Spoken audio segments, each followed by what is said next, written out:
തീരാ നഷ്ടമാണ്. പാപ്പായെ അനുസ്മരിക്കുമ്പോൾ അദ്ദേഹം ലാറ്റിൻ അമേരിക്കൻ പശ്ചാത്തലത്തിൽ നിന്ന് വന്നതുകൊണ്ട് തന്നെ പാവങ്ങളുടെ പക്ഷത്ത് സഭ നിലയുറപ്പിക്കണം എന്ന നിർബന്ധ ബുദ്ധിയുള്ള വ്യക്തിയായിരുന്നു.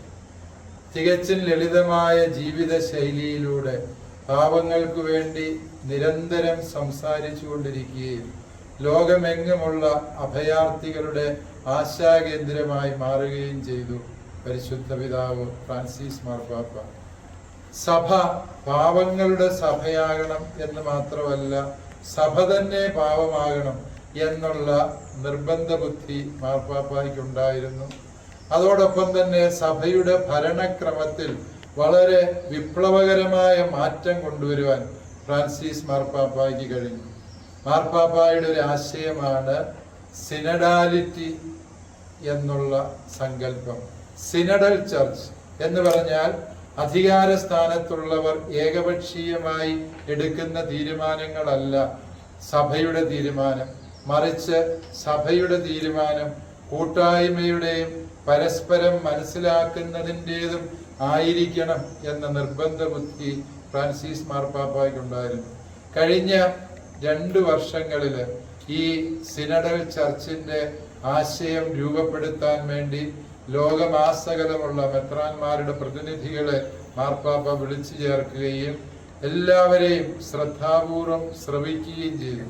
അതിൽ പങ്കെടുത്ത ഒരാളെന്ന നിലയിൽ മറ്റുള്ളവരെ ശ്രദ്ധയോടെ ശ്രവിക്കുന്നതിൻ്റെ പ്രാധാന്യം എന്ത് എന്ന് ഫ്രാൻസിസ് മാർപ്പാപ്പ ഞങ്ങളെ പഠിപ്പിക്കുകയായിരുന്നു.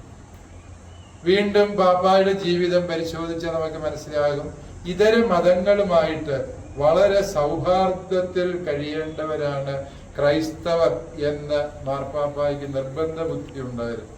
അബുദാബിയിലെ ഗ്രാൻഡ് ഇമാമുമായി നടത്തിയ ചരിത്രപ്രസിദ്ധമായ സംഗമം അത് ലോക ചരിത്രത്തിൽ തന്നെ ഇടം പിടിക്കുന്നതാണ്. ഇസ്ലാം മതവും ക്രിസ്തു മതവും തമ്മിലുള്ള സൗഹൃദവും സ്നേഹവും ഏറ്റുപറഞ്ഞുകൊണ്ട് അബുദാബി ഡോക്യുമെന്റ് ഒപ്പുവെച്ചത് ഫ്രാൻസിസ് മാർപ്പാപ്പായുടെ അജപാലന വഴിയിലെ മറ്റൊരു ശ്രദ്ധേയമായ നാഴികക്കല്ലാണ്. മതങ്ങൾ സ്നേഹത്തിലും സൗഹാർദ്ദത്തിലും കഴിയുമ്പോൾ മാത്രമേ ഭൂമിയിൽ ദൈവരാജ്യം സ്ഥാപിക്കപ്പെടുകയുള്ളൂ എന്ന് മാർപ്പാപ്പായ്ക്ക് വളരെ കൃത്യവും വ്യക്തവുമായ ആശയമുണ്ടായിരുന്നു എന്നുള്ളതാണ് സത്യം. വീണ്ടും നമുക്കറിയാം, ഫ്രാൻസിസ് മാർപ്പാപ്പ സമാധാനത്തിൻ്റെ അപ്പസ്തോലനായിരുന്നു എന്നുള്ളത്.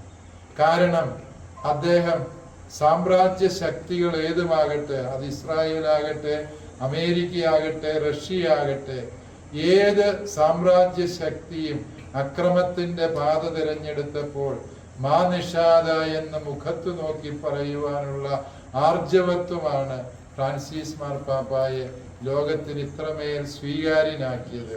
അത് അമേരിക്കൻ പ്രസിഡന്റിനോട് സംസാരിക്കുമ്പോഴും റഷ്യൻ പ്രസിഡന്റിനോട് സംസാരിക്കുമ്പോഴും പാപ്പായ്ക്ക് സമാധാനം എന്ന ഒരൊറ്റ ലക്ഷ്യം മാത്രമേ ഉണ്ടായിരുന്നുള്ളൂ എന്നുള്ളതാണ് സത്യം. പലസ്തീനിലാകട്ടെ, മറ്റ് പ്രദേശങ്ങളിലാകട്ടെ, യുദ്ധം മൂലം കെടുതി അനുഭവിക്കുന്ന മനുഷ്യരുടെ സങ്കടങ്ങൾക്കൊപ്പമായിരുന്നു പാപ്പായുടെ സ്വരവും ഹൃദയവും എന്ന് നമുക്ക് എത്രയോ വട്ടം ആവർത്തിച്ച് കാണാൻ കഴിയും. ഈ രംഗത്ത് തനിക്കെതിരെ ഉയർന്ന എതിർപ്പുകളെയോ വിമർശനങ്ങളെയോ പാപ്പ കാര്യമായി പരിഗണിച്ചേയില്ല എന്നുള്ളതാണ് സത്യം. കാരണം സുവിശേഷം സമാധാനത്തിന്റെ വിശേഷമാണ് എന്ന് മാർപ്പാപ്പായ്ക്ക് കൃത്യമായ ബോധ്യമുണ്ടായിരുന്നു.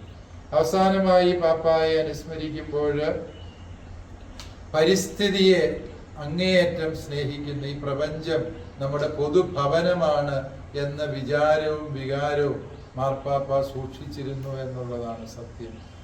അതുകൊണ്ട് തന്നെയാണ് ഈ പ്രപഞ്ചത്തെ നാം സംരക്ഷിക്കേണ്ടതിൻ്റെ ആവശ്യകത വെളിപ്പെടുത്തിക്കൊണ്ട് ചരിത്രപ്രസിദ്ധമായ ലൗദാത്തോ സി എന്ന ചാക്രിക ലേഖനം മാർപ്പാപ്പ പ്രസിദ്ധം ചെയ്തത്.